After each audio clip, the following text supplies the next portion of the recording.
Hey everyone, welcome back. Season 2, week 9. And we're talking about my favorite topic today, authenticity. I love talking about authenticity because, well, 1, I'm an authenticity coach. 2, I like to consider myself very authentic. And 3, I'm researching authenticity, authentic leadership for my dissertation. So I get authenticity on all sides. Personal, professional, academic, you name it, I'm in that authentic game, right? And I mean, even as far as like broadcasting, coming to you, like this is my face, like my pimples are out, like this is my office, like I don't put filters on, I'm not here to look cute, like I'm not here to make you feel like I'm something I'm not, you know? What you see is what you get. If you meet me here, you meet me the same way out in life. You get to see my bottom half, but this is me, right? And so authenticity is one of those things, especially now, that gets thrown around, the buzzword, a lot, right? Everyone's like, oh, you know, be your authentic self, love authenticity, value authenticity, blah, blah, blah. Well, it should beg the question, what does that even mean?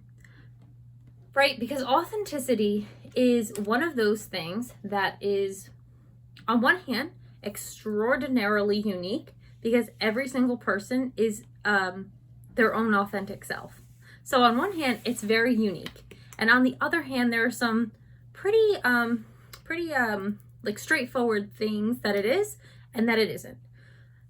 Since I have the academic background, in addition to being a practitioner of authenticity and like living authenticity, it kind of adds that extra benefit of really getting to spell out what the traits are of somebody who's authentic, an authentic leader, and somebody who is presenting forth their most genuine self, right? Sometimes you'll hear it referred to as like your higher self or your highest self, your best self, right? Your authentic self. So something that's important, you'll also hear other people say like, there is no authentic self because you're always your most authentic, right? And there's truth in that. It's this idea that we are all functioning to the best of our capability at any given time. So am I more authentic now than I was 10 years ago, right?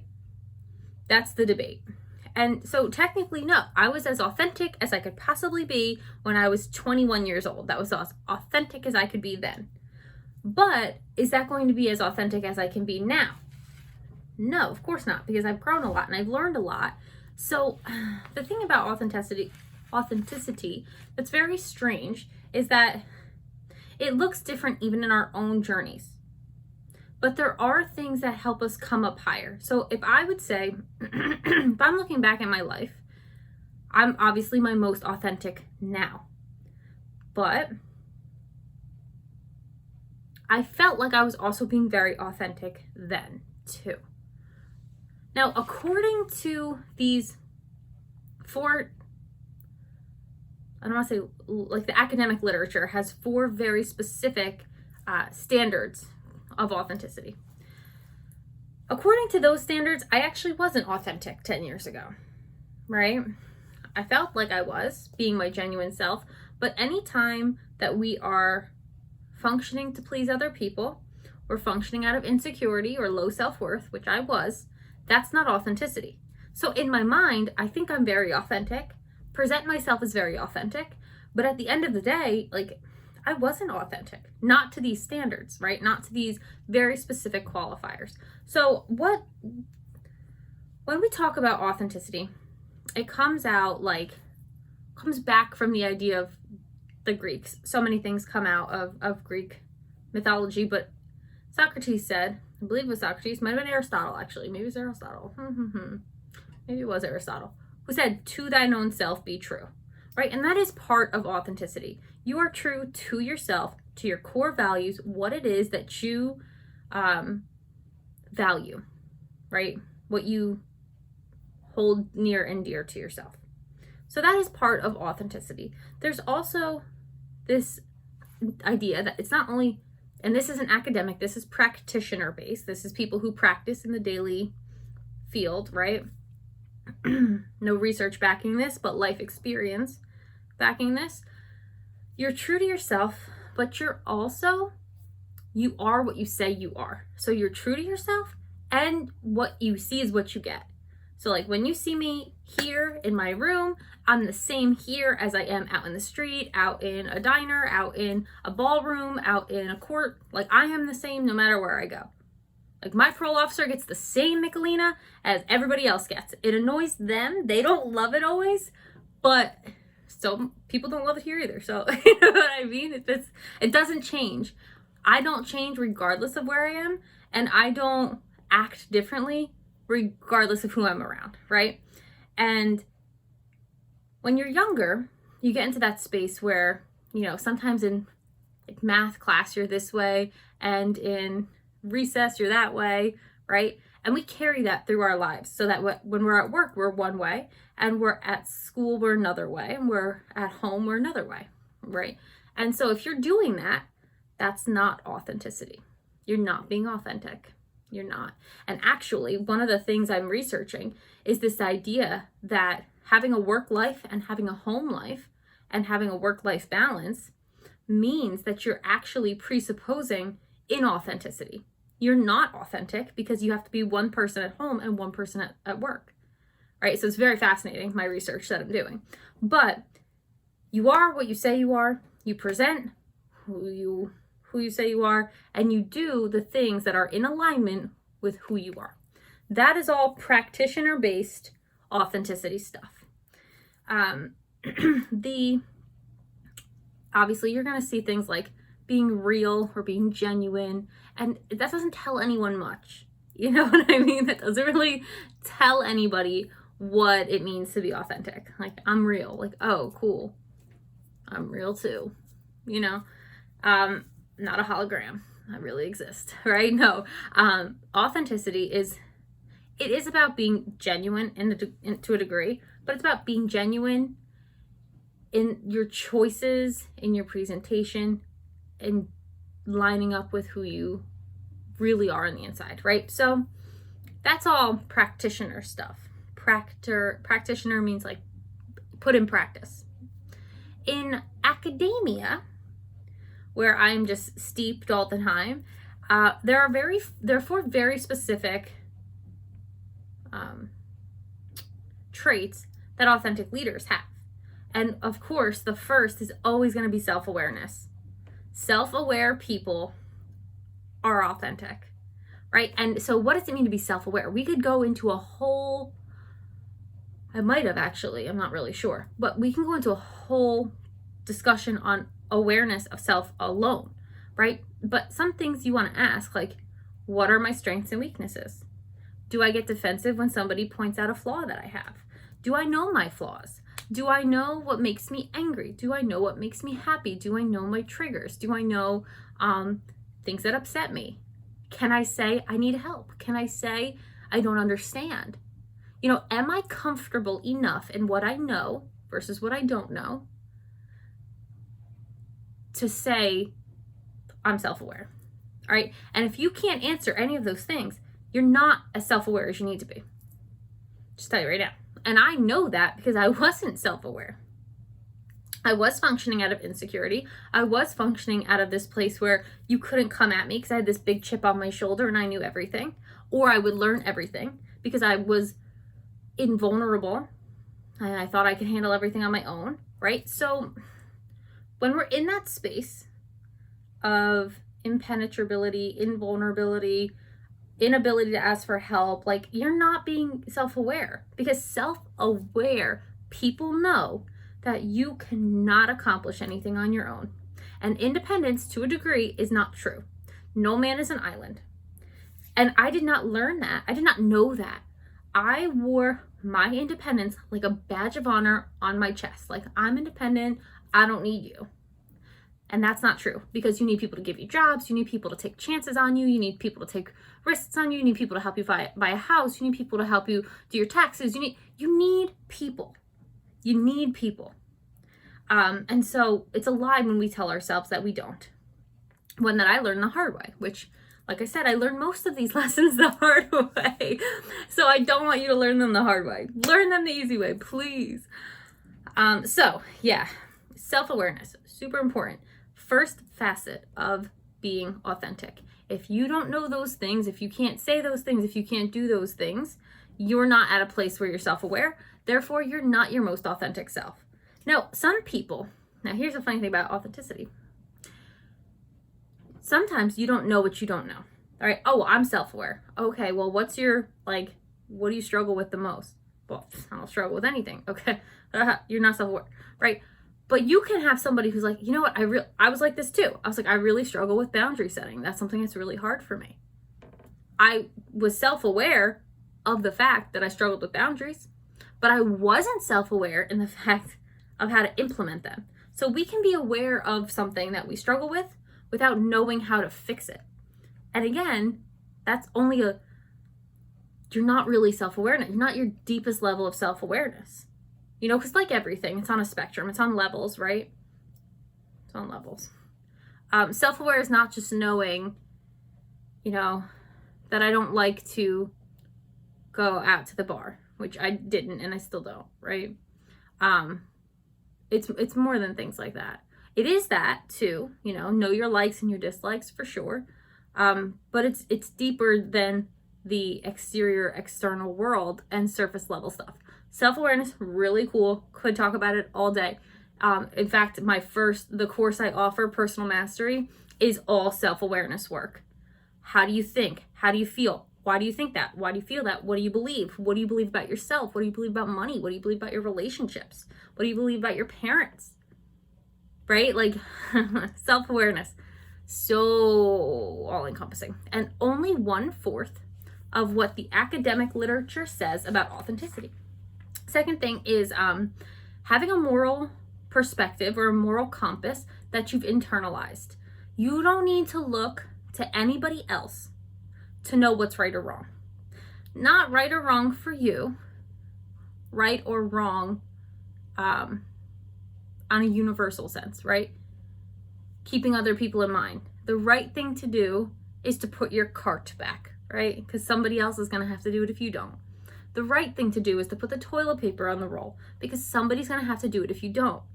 The right thing to do is not to speed because the law tells you not to, right? And I was famous for this, when we make excuses for our behaviors that, oh, well, I know this isn't really the right thing to do, but it feels right, right? It feels right. You're not internalizing a moral perspective. You're internalizing a feelings perspective. And I guarantee you, 9 times out of 10, feelings perspectives will get you in trouble. At least that is my experience. Every time I got myself into trouble, and I'm not just talking about legal trouble, I'm talking about any trouble, social trouble, professional trouble, academic trouble, legal trouble. Anytime I got myself in trouble, it was because I was feeling instead of being moral. And when our feelings make our decisions and not our morality, almost always leads to trouble. Almost always. So an internalized moral perspective means that you're what Bill George calls true north. Your true north, your moral value, your moral code is so solid, it doesn't change for anybody, no matter what, no matter the situation, no matter the circumstance, right?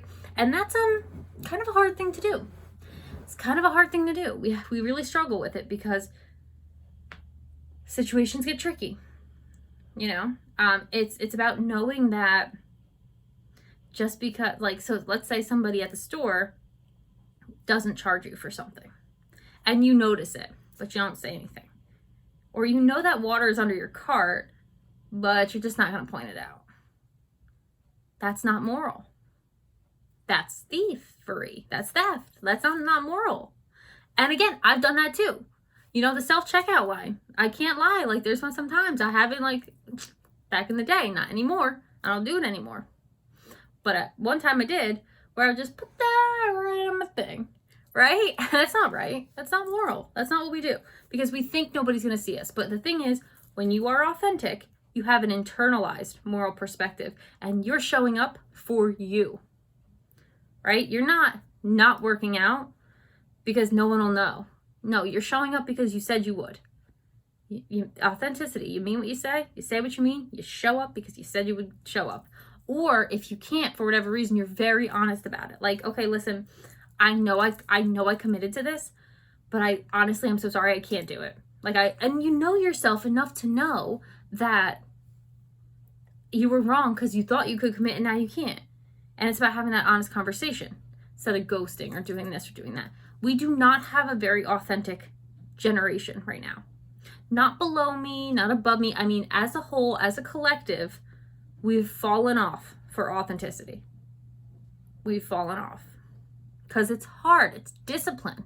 It's hard to be a person who says what they mean and mean what they say. We live behind glamours. We live behind filters. We love to glorify our masks. And there are some people who are like, yo, take a mask off. Not a COVID mask, but a real mask, you know? And then there are others who are like, nobody gets to know what I'm struggling with. Not authentic. So, self-awareness, internalized moral perspective. Having a processing system that is balanced, right? This is really important in decision making, which again, we make hundreds of millions of choices all the time. And it's really important because we're balanced in it. We're not feeling our feels, but we're taking into account the entire thing. We're coming from a bird's eye view, from a higher perspective. We're not getting emotionally involved. We're looking at the situation as it is, and we're like, okay, this is the decision I want to make in alignment with my morals, in alignment with the situation that I see. If you're in a team, perhaps, sometimes that'll piss someone off, right? Someone will say, well, I want to do it my way. Someone else will say, I want to do it my way. And you, as an authentic person, look at everything. You process in a balanced way. You say, okay, I see the merits here. I see the merits here. But in alignment with my own personal moral code, and here's what I see fit. This is the decision I want to make, right? Balanced processing. So you're self-aware, you have internalized moral perspective, and you have balanced processing. And the fourth one, which is really important, is being transparent in your relationships.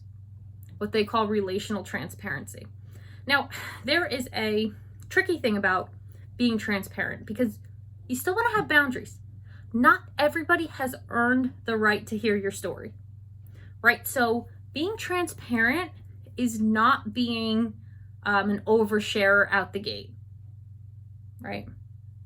Being transparent means you're being honest as it pertains to the relationship you have with that person. For an example, I will not enter into an employment contract, into a renter's contract, into a business partnership without telling people about my legal background. I won't do it. It's not worth my time. It's not worth my effort. I don't want them finding out and being upset and feeling like they're duped, right? This is what happened. This is upfront. You want to have a partnership? Let's do it. You don't, fine. Someone else will come along who wants to work with me. No problem, right? I'm not going into the details of what happened and why it happened and this. You haven't earned that. But you absolutely have earned that this is a legal issue. Yes, 1000%. Right? So it's about being honest with the people you are in relationship with, but knowing what to share.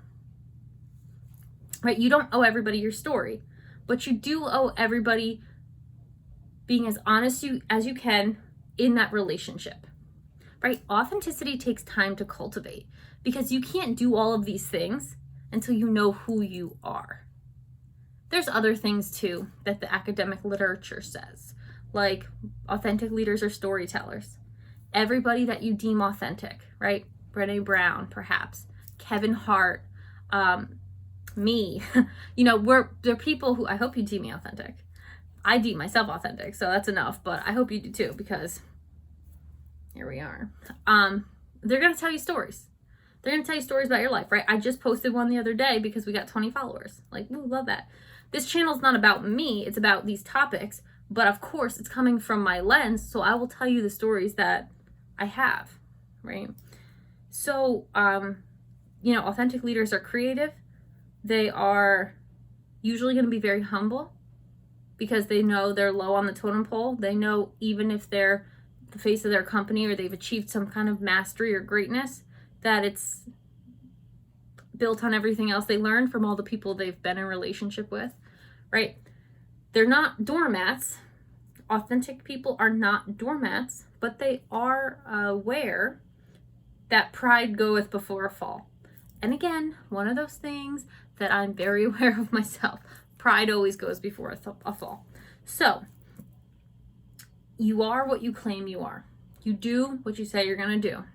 You know who you are.